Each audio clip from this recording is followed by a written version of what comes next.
This is the PA32UCDM. ASUS makes some good monitors, both for gamers and for professionals. But today, I want to ask the question, why not both? It's 4K, 240 Hz, QD-OLED. This spec sheet says it's pretty accurate.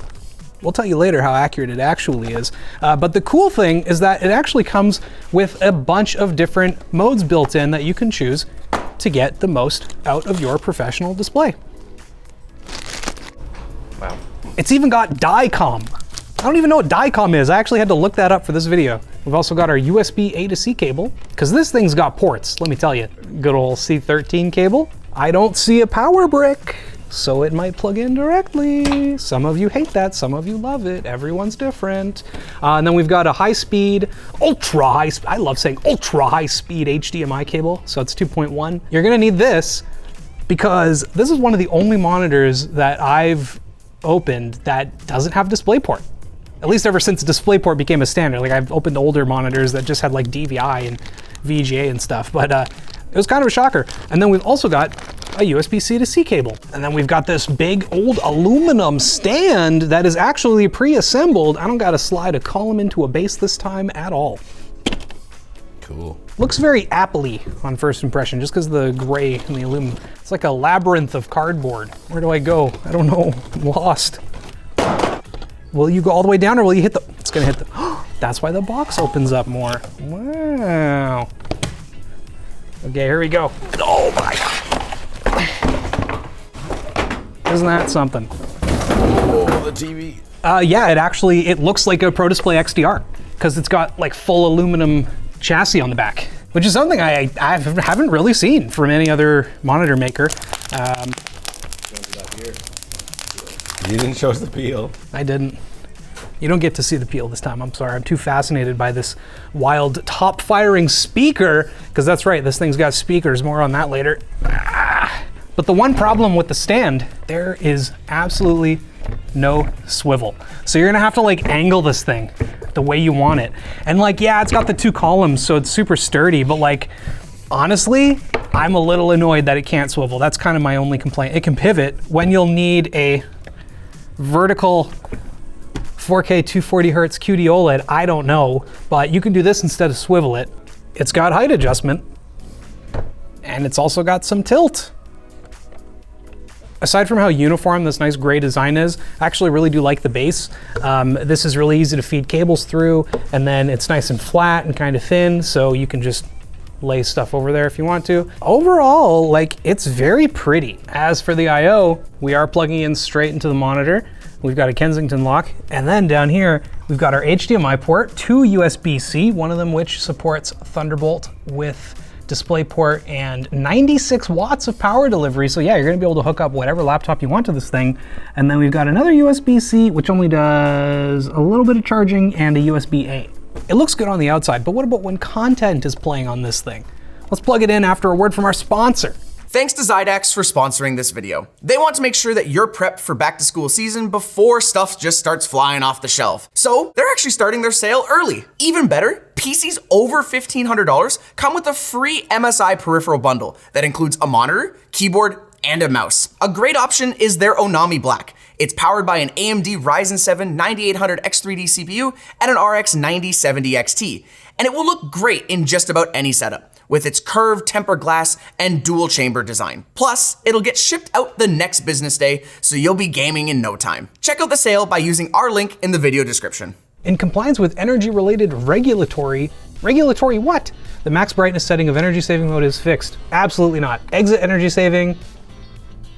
Okay, it already looks better. It's a QD OLED panel, so we're gonna look at like text fringing, and honestly, that's pretty much the only real problem once it's on. In a well-lit room, sure, there's gonna be that weird magenta thing in super dark blacks, but I don't know. My room is a cave, it doesn't bother me. Volume, because like I said, it does have speakers, we'll try those later, get out of volume. What I want to look at are all the modes. sRGB, BT709, Adobe RGB, P3, BT2020, DICOM, HDR PQ3, HDR PQ BT2020, which is our most accurate mode. We'll talk about that later. HLG BT2020, HLG P3, and then you've got Dolby Vision, which is great. currently grayed out, not sure why, maybe because Windows doesn't have HDR on. And then 3 user modes where you can set this up however you want. I shouldn't have changed it to user. For the rest of today, we're gonna go to HDR, PQ BT 2020, optimized. Wow, it looks terrible. Oh, it's in HDR preview. It'll do HDR preview, which I'm not a colorist and I don't edit videos, so I can't tell you why that's a good thing or not, which is terrible for me to say. Basically, what this is gonna try to do is do HDR with SDR, and most of the time you don't want that. There might be some of you out there who do. I am not a professional when it comes to mastering content or editing videos, so I'm just gonna turn HDR on in Windows so it stops doing that and looks a lot better. Okay, that's a lot more correct. HDR on. Actually, really like the little toggle in the bottom there that tells me the HDR is on. 4K, HDR on, 240 hertz.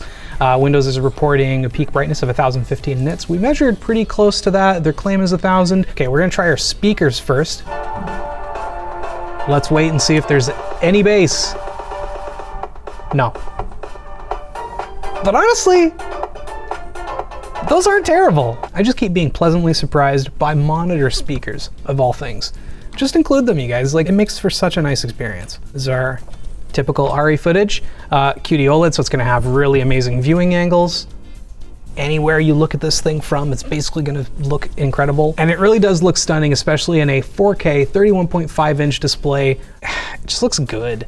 Whoa, this looks so good. I'm using 1440p and this is like night and day difference. Right? 4K at this screen size is like 140 ppi, roughly. It's just sharp. It's one of those things where like, you don't notice it immediately when you go up, but when you use it for a while and then you go back down, it just doesn't look nearly as good. Like, even just the sign here.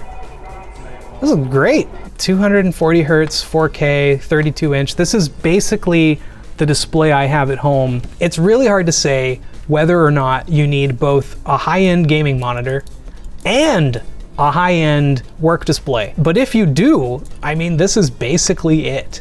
240 hertz, feels great. OLED feels great. It's just instantly responsive. We did measure latency as well, and there's basically next to no added latency. Coming from someone who daily drives a panel like this, without some of the extra features, admittedly, it's really hard to go back. And the nice thing is, say you're working from home and in the morning you're up early and you're just gonna get in a game for a little bit, shut that off. Now it's time for work, and it's super accurate. So we're gonna talk about the lab results.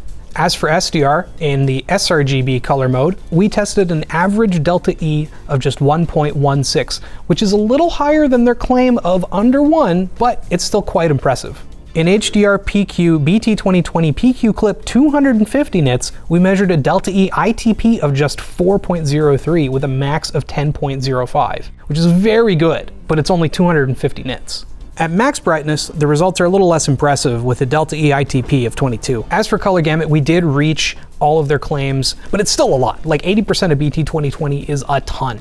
And it also does a really good job of clamping the sRGB color space so that you're not oversaturating anything while you're working in that mode. Because at $1,900, it's pretty expensive, and it's several $100s more than what you're going to pay for a similarly spec'd QD-OLED gaming monitor. I cannot recommend this to gamers. I mean, you guys don't need it. You don't need DICOM. You don't need all of these other modes. They're great for, I'm sure, colorists and other people who are going to use them if they're gonna master content in those spaces, but I'm not.